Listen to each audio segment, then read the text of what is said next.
নমস্কার বন্ধুরা, সকলকে স্বাগত জানাচ্ছি। আশা করছি সবাই ভালো আছেন। আজকে আমি আপনাদের সাথে অনুষ্ঠান বাড়ির স্বাদের এঁচোড় আলুর নিরামিষ কোরমার রেসিপি শেয়ার করছি। এই রেসিপিটা আপনারা রুটি, লুচি, পরোটা, পোলাও এমনকি ভাতের সাথেও সার্ভ করতে পারেন। খেতে খুবই সুস্বাদু হয়, বানানোটাও খুবই সহজ। চলুন তাহলে আজকের এই রেসিপি দেখে নেওয়া যাক। কোরমার রেসিপির জন্য প্রথমেই এখানে আমি 2 টেবিল চামচের মতো চারমগজ প্রায় 10 মিনিটের মতো জলে ভিজিয়ে রেখেছিলাম। তারপর সেটা অল্প জল দিয়ে এরকম ফাইন পেস্ট তৈরি করে নিয়েছি। এবার বাকি রান্নাটা করার জন্য এখানে একটা কড়াইতে আমি প্রায় 2 টেবিল চামচের মতো সর্ষের তেল গরম করে নিয়েছি। তেলটা গরম হয়ে গেলে এর মধ্যে আগে থেকে অল্প নুন হলুদ মেশানো এঁচড়গুলো দিয়ে একটু ফ্রাই করে নিতে হবে। এখানে কিন্তু এঁচড়গুলো কাঁচাই আছে, ভাপানো নেই। কাঁচা এঁচড়ই আমাদের এইভাবে ফ্রাই করে নিতে হবে, এতে রান্নার স্বাদটা অনেক বেড়ে যায়। তাড়াতাড়ি এটাকে ভেজে নেওয়ার জন্য ঢাকা দিয়ে এটাকে ভেজে নিতে হবে মাঝারি আঁচে।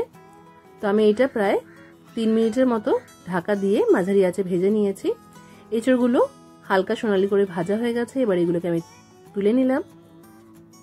কড়াইয়ে আবার 3 টেবিল চামচের মতো সর্ষের তেল দিয়ে দিলাম। তেলটা ভালো করে গরম হয়ে গেলে এর মধ্যে আগে থেকে নুন হলুদ মাখানো আর এইভাবে বড় বড় করে টুকরোয় কেটে রাখা আলুগুলো দিয়ে এইটাও ঢাকা দিয়ে প্রায় 2 মিনিটের মতো হালকা এরকম সোনালি করে ভেজে নিয়েছি। আলুগুলো ভাজা হয়ে গেলে এগুলো তেলের থেকে তুলে নিতে হবে। তারপর কড়াইতে যে তেলটা থাকবে তার মধ্যে দিয়ে দিতে হবে 2 বড় তেজপাতা, অল্প দারচিনির টুকরো, 2 ছোট লবঙ্গ আর 2 ছোট এলাচ। এই গোটা গরম মশলাগুলো দিয়ে কিছু সেকেন্ডসের মতো নাড়াচাড়া করে নেওয়ার পর এর মধ্যে দিয়ে দিতে হবে আদা বাটা। এখানে 1 ইঞ্চি সাইজের আদা বাটা দিয়েছি। আদা বাটা দেওয়ার পর এর মধ্যে দিয়ে দিতে হবে 2 মাঝারি সাইজের টমেটো পেস্ট।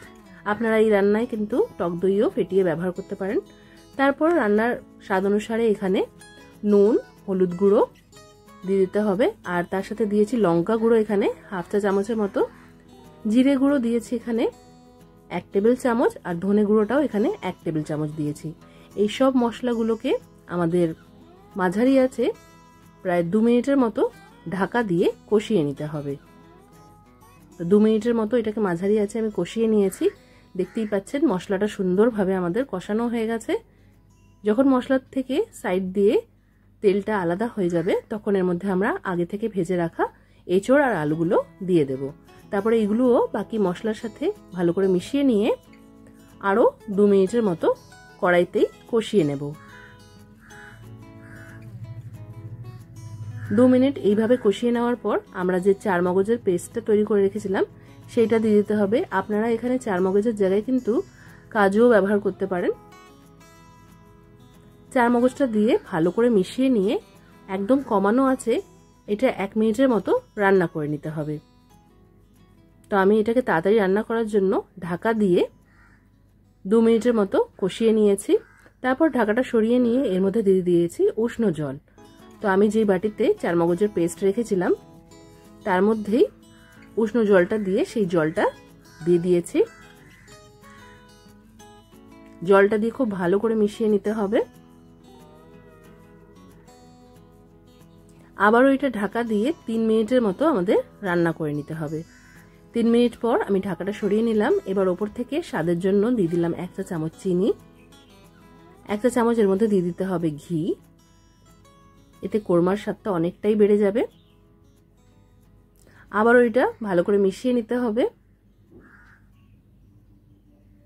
এবার দিয়ে দিচ্ছি এর মধ্যে ঘরে তৈরি করা গরম মশলা। গরম মশলার মধ্যে আছে ছোট এলাচ, লবঙ্গ আর দারচিনি।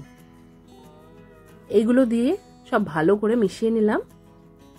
এবার আঁচটা একটু বাড়িয়ে দিয়ে এটা ঢাকা দিয়ে আর 1 থেকে 2 মিনিটের মতনই আমরা রান্না করে নেব, যাতে সব মশলার ফ্লেভারটা এই কোরমার মধ্যে ভালোভাবে ঢুকে যায়।